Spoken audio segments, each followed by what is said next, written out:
Today I will be comparing the TP9 SF Elite Canik against the Gen 5 Glock19 in 60 seconds. Let's dump. First up is the Glock.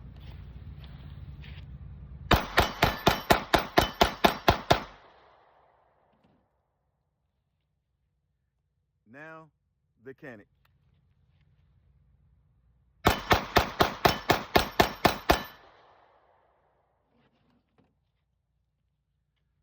Both feel great in hand. Canik feels a little better to me in hand. They both have safety triggers. The Glock has glow sights. The Canik has fiber optic front sight. The Canik is just a tad bit heavier than the Glock.